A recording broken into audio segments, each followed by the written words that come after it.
Avqustun 1-dən kartdan karta əməliyyatlara günlük və aylıq limitlər qoyulub. Hər bir vətəndaş gündə 5 dəfə kartdan karta köçürmə əməliyyatı edə bilər.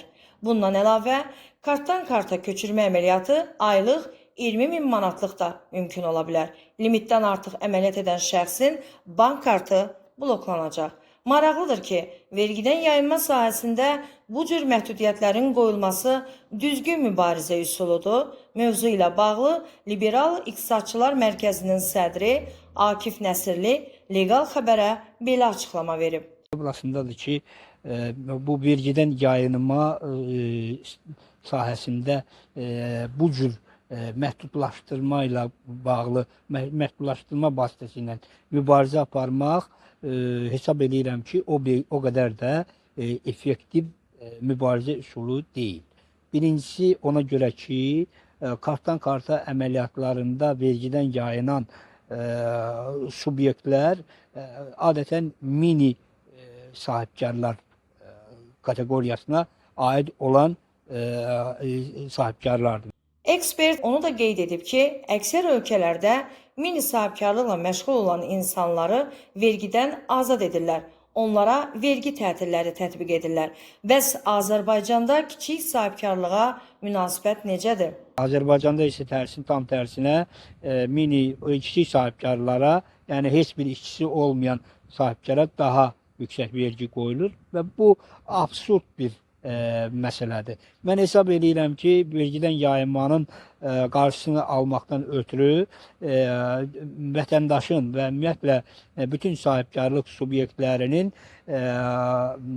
gəlirlərinin şəffaflaşdırılması istiqamətində işlər aparılmalıdır. Vergi nəzarətinin, vergi monitorinqinin gücləndirilməsi gərəkir. Bundan əvvəl bəzi restoranlarda müştəri hesab ödəmək istəyəndə restoran işçiləri ödəmə aparatı xarab olub, işləmir, mümkünsə kartdan karta ödəyin deyərək açıq-aşkar vergidən yayınırlar.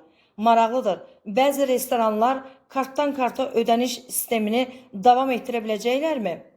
Çıxış yolu kimi həmin segmentin bu varianta əl atması mümkündür. Məsələn, restoranda bir nəfərin bir neçə bankda kartı ola bilər və müxtəlif kartlara gündə 5 dəfə ödəniş oluna bilər.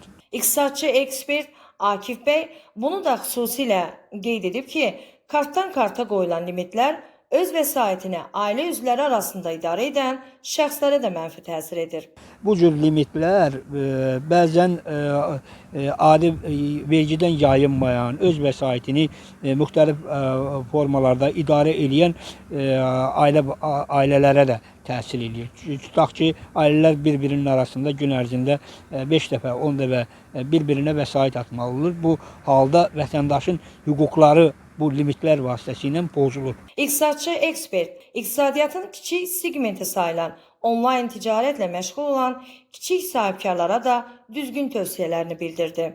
Onlayn ticarətin qaydalarına gəldikdə, əslində sahibkar, onlayn ticarətlə məşğul olan sahibkar bankda özünə hesab açmalıdır. Bütün satışlar həmin hesaba daxil edilməlidir, yəni kommersiya hesabına daxil edilməlidir. Və oradan da təbii ki, həmin kommersiya hesabı üzərindən vergiyə cəlb olunma prosesi gedir. Ekspert onu da qeyd etdi ki, mini sahibkarlığı inkişaf etdirmək üçün ortaya çıxan vergidən yayınmağı güzəştə getmək olar. Vüsalə Nəciyeva, Legal Xəbər.